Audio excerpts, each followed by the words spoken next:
Praise the Lord. Our daily bread. Numbers chapter 35 verse 34.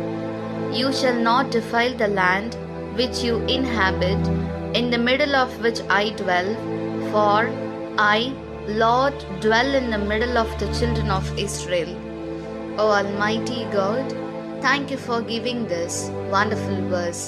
May your presence showers on us. O Lord, you have brought us, your people, out of Egypt into the land of Canaan, flowing with milk and honey.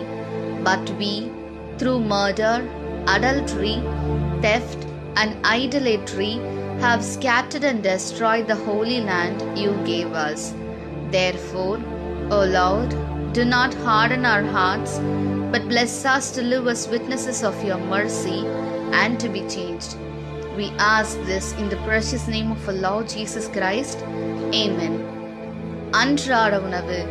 எண்ணிக்கை அதிகாரம் 35 இறைவார்த்தை 34. நீங்கள் வாழும் நாட்டை நீங்கள் கரைப்படுத்தவே கூடாது.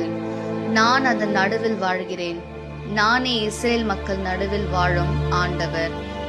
அன்பின் தகப்பனே, இன்றைய நாளிலே இந்த இறை மன்னாவை கொடுத்ததற்காக நன்றி ஆண்டவரே. இறைவா, உமது மக்களாகி எங்களை எகிப்திலிருந்து பாலும் தேனும் வழியும் கானான் தேசத்தை எங்களுக்கு வழங்கி இருக்கிறீர். ஆனால் நாங்களோ கொலை, விபச்சாரம், களவு, விக்கிரக ஆராதனை போன்ற காரியத்தால் நீர் எங்களுக்கு அளித்த பரிசுத்தமான நாட்டை கரைப்படுத்தி சிதறுண்டு வாழ்ந்து கொண்டிருக்கின்றோம். எனவே இறைவா, எங்கள் மனதை கடினப்படுத்திக் கொள்ளாமல் மனம் மாறி உமது சாட்சிகளாக உமது இரக்கத்தை பெற்றவராக வாழ எங்களை ஆசிர்வதியும். ஆமீன். അന്നുള്ള ഭോജനം. സംഖ്യ 35 അധ്യായം 34 വാക്യം. കർത്താവായ ഞാൻ ഇസ്രായേൽ ജനത്തിൻ്റെ മധ്യേ വസിക്കുന്നത് കൊണ്ട് നിങ്ങൾ പാർക്കുന്ന ഭൂമി നിങ്ങൾ അശുദ്ധമാക്കരുത്.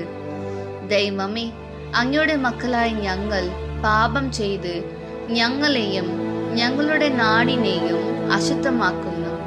അതിനാൽ ദൈവമേ, ഞങ്ങൾ പാപം ചെയ്യാതെ അങ്ങ് ഞങ്ങളുടെ മധ്യേ വസിക്കുന്നു എന്ന ബോധ്യത്തോടെ ജീവിക്കുവാൻ ഞങ്ങളെ അനുഗ്രഹിക്കണമേ.